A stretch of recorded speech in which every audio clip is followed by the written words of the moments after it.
झूठ की दुकान, अरुण मेहरा कुक्का जी की जुबान। नगरोटा विधानसभा के बच्चे से पूछ ले कि बाली जी ने क्या काम किए। राष्ट्र उसके ऊपर कब्जा कर रखा अपने आईपीएच में।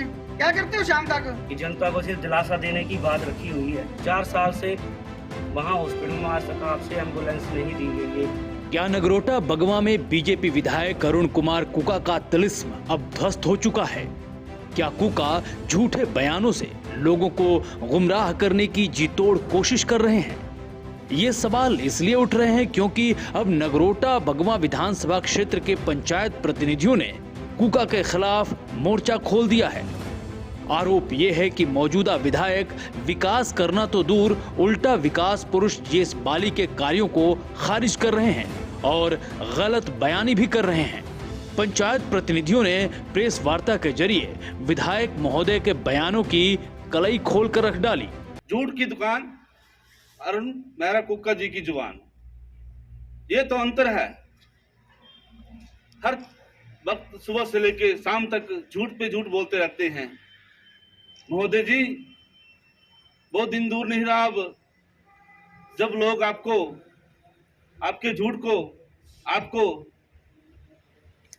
पहचानेंगे और हमारे बड़े भाई आरएस बाली जी को नगरोटा से एमएलए बनाएंगे।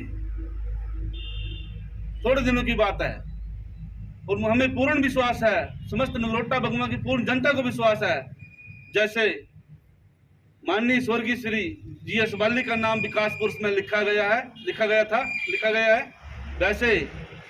वैसे ही नगरोटा बगवा विधानसभा क्षेत्र को आरएस बाली ऊंचाइयों तक पहुंचाएंगे। जो उन्होंने फेसबुक पे लिखा था उसमें कि ये एक जैसे बच्चा होता है ना, वो लिखता, वो वैसे उन्होंने अपने जो लिखा था कि क्या काम किए। ये पूछने की बात है, कोई यहाँ के नगरोटा विधानसभा के बच्चे से पूछ ले कि बाली जी ने क्या काम किए और आपने क्या किए, तो उनके हिस्से में क्या काम आएगा, क्या किए उन्होंने आज तक। और यहाँ जो इंजीनियरिंग कॉलेज बना है और इंजीनियरिंग कॉलेज है या फिर हमारे घोड़ में फार्मेसी कॉलेज बना है, उसके थ्रू देखिए हर एक हमारे जैसे मलाह से लेकर मलाह भुनेर, हमारी कुआड़ी पंचायत एचआरडी है, इसमें इतने सारे बच्चे जो वो रह रहे हैं, कुछ किराए के कमरे लेके रह रहे हैं, कुछ पीजी चलाए हैं लोगों ने, तो कितना जो है वो लोग कमा रहे हैं। लेडीज़ खुद काम वहाँ पीजी करके जो बच्चों को पढ़ाती हैं, रखती हैं और बच्चे वो अपना पैसा कमा रही हैं और अपने बच्चों को अच्छी एजुकेशन दे रही हैं। ये किसकी देन है? या फिर ये हमारा ओबीसी भवन है, या और जितने अगर नगरोटा विधानसभा में कोई भी हम नाम ले तो जीएस बाली जी का नाम ही पहले आता है। अब हम आपको अरुण मेहरा और कुका के उस बयान को दिखाते हैं जिसके चलते नगरोटा बगवा की पब्लिक में रोष पनप गया है। इस बयान में कुका ने अपने 4 साल की तुलना पूर्व मंत्री स्वर्गीय जीएस बाली के 20 साल के कार्यकाल से कर डाली। हमने जो काम किया, हम काम के सारे लोगों के पास जाएंगे, अपना वोट उनसे अपनी अपील करेंगे, उनसे वोट लेंगे। और यहाँ पर भारतीय जनता पार्टी ने इन 4 वर्षों के अंदर पिछले 20 वर्षों की तुलना में उनसे ज्यादा काम किया है। ये तो मैंने इंडिपेंडेंट चुनाव लड़ा, उसके बाद ही आपका इंजीनियरिंग कॉलेज, बी फार्मेसी, तब ये जो ITI वगैरह जो तब आई, इससे पहले क्या था यहाँ पे। इस बयान को सुनने के बाद तो यही कहा जा सकता है कि अपने मियाँ फजीहत दूसरों को नसीहत। इस बयान की तासीर ऐसी है कि नगरोटा बगवा की आवाम भी इस पर हैरान है। हिमाचल में जहां जीएस बाली को जनता विकास पुरुष के नाम से जानती है, उनके कामों को विधायक जी इस अंदाज में चैलेंज कर रहे हैं। खैर, इस बयान की प्रतिक्रिया ऐसी होगी यह शायद सोचा भी नहीं गया था। यहाँ पर उनके 4 साल के कार्यकाल की पूरी कुंडली खोल कर रख दी गई। एक बात सबसे पहले तो उनको शर्म आनी चाहिए कि पैसे खाए नहीं जाते हैं, खर्च किए जाते हैं। जिस व्यक्ति को, एक एमएलए को, विधायक को बात करने की कॉमन सेंस नहीं है, जिनको ये नहीं पता है कि आप किस ओहदे पर बैठे हो, आप 1 लाख लोगों को लीड कर रहे हो, और शर्म आनी चाहिए कि आप फेसबुक पर क्या लिखते हो, किस किस को क्या लिखते हो। रेस्ट हाउस में शराब पी के अनाप शनाप रात को 9-9 बजे आपने फेसबुक पर लिखना, वरिंदर मेहता जी को डराना कि आप हमारे साथ चले आओ, पवन जी उनके साथ जो रहते हैं, पवन चौधरी जी, उनको भी शर्म आनी चाहिए कि आज वो बोलते हैं कि बाली साहब बाहर के हैं। बेशर्मो, शर्म करो, तब तो आप उनको पिताजी बोलते थे। गुरु थे तब शर्म नहीं थी आपको? आज बाहर ही लग रहे हैं। मेरे को एक चीज प्रूफ बता दो कि इनसे पूछना कि इनके परदादा लक्कड़दादा, इनको तो ये भी नहीं पता होगी कौन थे। यहाँ का बाशिंदा कौन है? सबसे पहले वो अपने को प्रूफ करके बताएं कि यहाँ के बाशिंदे इनकी कितनी पीढ़ियां रही हैं यहाँ पे। बाली साहब जब पहली बार आए उन्होंने इतना विकास करवाया। हमारी ब्रेड को देखो, आज 70-70 हजार रुपया लोग कमा रहे हैं। और ये नालायक बोलते थे कि बी फार्मेसी में पोल्ट्री फार्म खोल लेंगे हम। क्यों जा रहे हैं उधर उद्घाटन करने?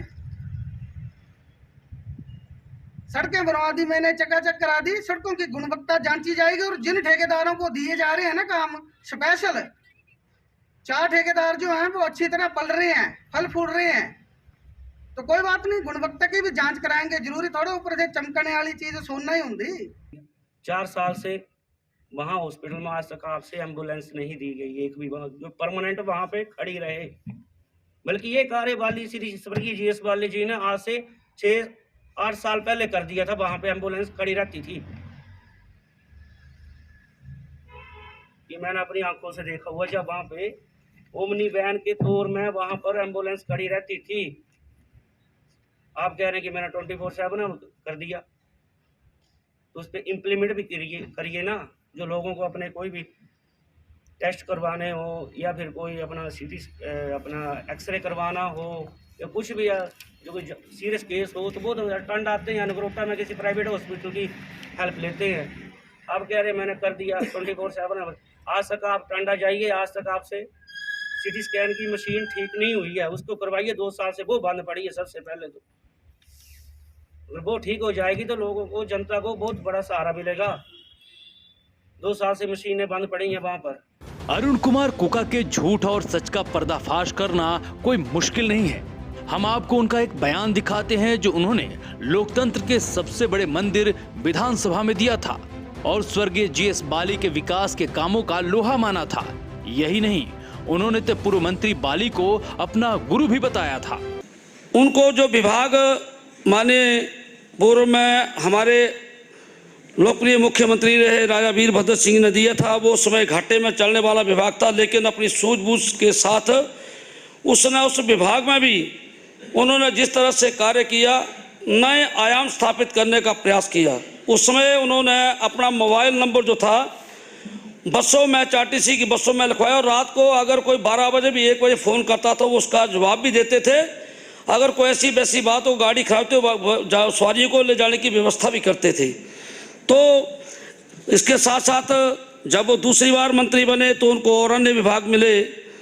हमारा जो टेक्निकल एजुकेशन को मिला, खाद्य आपूर्ति विभाग उनको मिला, उस विभाग में भी उन्होंने बढ़कर चढ़कर काम किया। जो ITIs का जो विस्तार पूरे प्रदेश के अंदर किया, नौजवानों को तकनीकी शिक्षा का जो दौर उस समय आया, वो उसके ही नेतृत्व में उन्होंने ये ऐसा प्रयास किया था। लगता है विधायक जी की जुबान में कोई गंभीरता नहीं है। विधानसभा में कुछ बयान देते हैं और जनता के बीच आकर कुछ और ही बोलते हैं। यही वजह है कि उनके बयानों से नाराज पंचायत प्रतिनिधियों ने उनके खिलाफ मोर्चा खोल दिया और प्रेस कॉन्फ्रेंस के जरिए चुनौती दे डाली। मृत्युंजय पुरी के साथ ब्यूरो रिपोर्ट, समाचार फर्स्ट।